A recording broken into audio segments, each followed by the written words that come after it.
Kumusta mga brad? Ito ang poging retro underbone ni Yamaha. Ang kanilang Yamaha PJ1. Noong na nga pong ilabas ang motor na ito doon sa Thailand, gigil na gigil po yung mga tao dito sa atin na ilabas na rin itong motor na ito sa Pilipinas. Syempre, gusto din daw nila kasi bumili. Pero nung nilabas na nga po ito sa Pilipinas, marami po ang kumambyo. Ayon po kasi sa kanila, mukhang hindi daw talaga makatarungan yung presyo. Para daw po kasi sa isang 115cc na may presyong 96,400 pesos, mukhang hindi daw practical. Syempre sa ganung presyo kasi kaunti na lang, makakabili ka na ng Raider.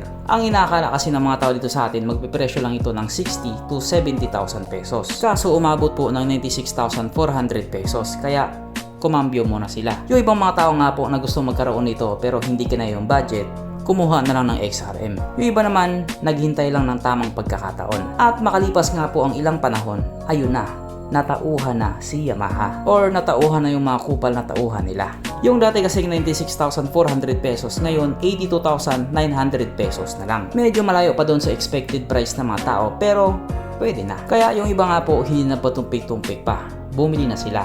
At yung iba naman, nagpabili na kay mama. At ayon nga din po sa mga nakabili, sulit naman daw. Masarap daw dalhin at matipid din sa gas. At kung ikukumpara nga din po sa ibang motor, wala naman din ganong espesyal dito sa motor na ito. Kasi wala naman pang malakasan sa specs at mga features niya. So balito nga po ay merong 113.7 cubic centimeter engine displacement, 4-stroke single cylinder, single overhead cam with 2 valves. Fuel injected at ito po ay naka-air cooled. Pagdating naman po sa kanyang power, ito po ay merong 8.85 horsepower, 7,000 RPM, 9.5 Nm torque at 5,500 RPM. Na ayon nga po sa mga sumubok dito sa motor na ito po ay kayang tumakbo sa bilis ng 100 kph. Hindi na po masama para sa isang 115cc. Ang kanyang tangke ay kayang magkarga ng 5.1 liters fuel tank capacity na kumukonsumo naman na po ng 59 kilometers per liter. So doon nga po panalong panalo ka, matipid siya sa gasolina. Ang sukat ng kanyang gulong 90 by 100 by 16 sa harap at 90 by 100 by 16 din po sa likuran. At ito nga po ay naka-tube type.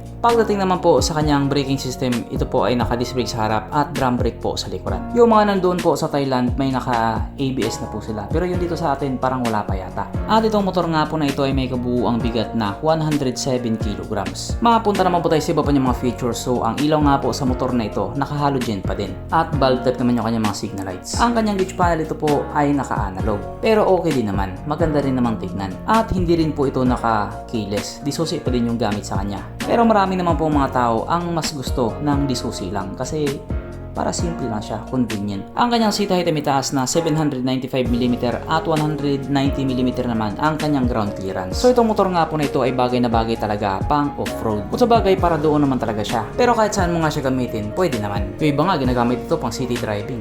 Ikaw Brad, sa presyong 82,900 pesos, bibili ka ba nito?